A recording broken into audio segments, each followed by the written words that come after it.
On en arrive à notre dossier de ce 20 heures consacré à la sécurité alimentaire. Quel est l'apport de la recherche? Nous ferons donc une incursion au CNRA, Centre de recherche agronomique qui propose des technologies performantes. Alors comment la recherche peut-elle contribuer à l'atteinte de la sécurité alimentaire? Depuis qu'il s'est lancé dans la production de bananes de contre-saison, Albert Kanga est convaincu de faire œuvre utile. En Côte d'Ivoire, on a une période où la banane sort beaucoup. Et à un certain temps de l'année, la banane disparaît. Et c'est ce que j'appelle la production contre-saison. Ça nous permet d'avoir la banane au moment où il n'y a pas de banane. C'est une manière aussi de contribuer à l'autosuffisance alimentaire.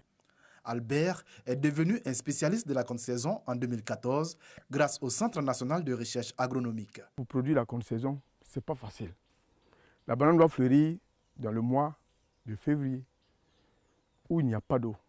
Or, un bananier qui n'a pas d'eau ne peut pas donner un bon régime.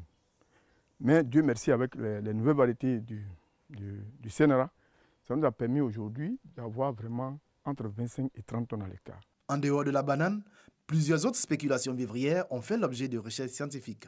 Nous sommes à la station de recherche sur les cultures vivrières du CNRA à Bouaké. Ici, le Dr Dibi et son équipe achèvent leurs travaux sur de nouvelles variétés de patates douces. 3 variétés ont déjà été sélectionnées et sont vulgarisées en milieu paysan. Ces variétés ont fait l'objet d'études en station pendant de nombreuses années. En plus, elles ont été sélectionnées avec la collaboration de paysans dans différentes zones de la Côte d'Ivoire. La force de cette variété, c'est sa forte valeur nutritionnelle et son cycle de production assez court. L'accent chez nous ici est mis sur la sélection de variétés à chair orange, c'est-à-dire des variétés qui sont riches en provitamine A. En 3 mois, 4 mois, elle permet d'avoir des rendements très élevés, 15, 20, 25 tonnes par hectare.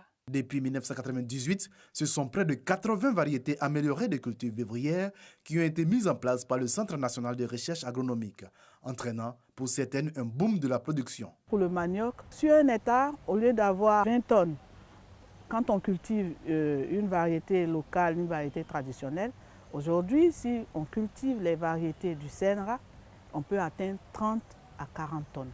Proposer des technologies performantes, tolérantes aux maladies et riches en nutriments afin de relever le défi de la sécurité alimentaire. La production annuelle des vivriers est estimée à 16 millions de tonnes et procure à l'économie ivoirienne un chiffre d'affaires de plus de 1500 milliards de francs CFA, représentant 12% du PIB.